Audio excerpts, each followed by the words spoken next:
कुंभमेळ्याच्या पार्श्वभूमीवर होणाऱ्या रिंग रोड बाधित शेतकऱ्यांचं नाशिक जिल्हाधिकारी कार्यालयासमोर अन्नत्याग आमरण उपोषण सुरू आहे। आज उपोषणाचा 5वा दिवस आहे।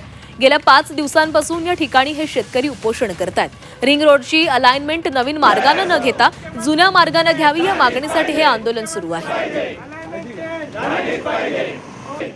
या उपोषणकर्त्यांशी बातचीत केलेली आहे आमचे प्रतिनिधी सागर गायकवाड यांनी।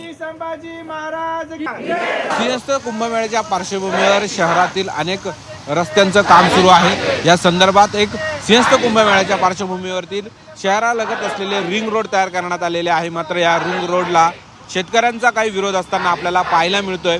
बाजारभावाप्रमाणे पैसे मिळत नसल्याचा आरोप हा शेतकऱ्यांकडून केला जातो आणि गेल्या 5 दिवसांपासून सध्या नाशिकच्या जिल्हाधिकारी कार्यालयासमोर यांचं आंदोलन सुरू आहे। अन्नत्याग आंदोलन करण्यात येत आहे। स्वतः करण गायकर आहेत, आपण त्यांच्याशी बोलूयात।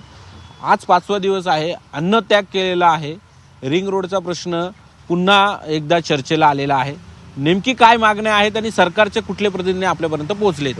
सरकारचा कोणी प्रतिनिधी आतापर्यंत आमच्याकडे आलेला नाही। दुर्दैव आहे, कृषीप्रधान देशामध्ये या महाराष्ट्रामध्ये मुख्यमंत्र्यांना भेटण्यासाठी 5-5 दिवस अन्नत्याग आंदोलन करून सुद्धा कोणी दखल घेत नसेल तर हे मोगलाईचं सरकार आलेलं आहे ना। हे लोकांवर आरोप करतात देशद्रोहाचे। अरे तुम्हीच सगळ्यात मोठे देशद्रोही आहात। देवेंद्रजी, या खालच्या लोकांच्या आपण नादाला नका लागू। शेतकऱ्यांचा तुमच्यावर विश्वास आहे। आपण तरी सद्विवेक बुद्धीनं या शेतकरी शिष्टमंडळाशी चर्चा करावी। आमच्या मागण्या काय हो? योग्य अलाइनमेंट द्या, योग्य मोबदला द्या, ज्या ठिकाणी आमच्या जिरायती जागा लागल्या त्या बागायती द्या आणि 2013 प्रमाणे योग्य मोबदला द्या। एवढ्या साध्या सरळ मागण्यांसाठी, कायद्यात संविधानात असलेल्या मागण्यांसाठी, आणि आम्ही काय आमच्या शेतीमालाला तुम्ही हमी भाव देत नाही पण आता आमच्या जमिनीला तर योग्य मोबदला द्या, एवढी साधी मागणी घेऊन फक्त मुख्यमंत्र्यांना भेटण्यासाठी आज 5वा दिवस आहे अन्नत्याग आंदोलनाचा। तर तुमच्या ज्या मागण्या आहेत त्या पूर्ण होताना पाहायला मिळत नाही। तुमची काय पुढची दिशा? नाही, जोपर्यंत मुख्यमंत्री देवेंद्र फडणवीस यांच्यासोबत आमची चर्चा होत नाही तोपर्यंत हे अन्नत्याग आंदोलन आम्ही सोडणार नाही। हे आंदोलन असंच सुरू राहील असं देखील या आंदोलनकर्त्यांनी म्हटलंय।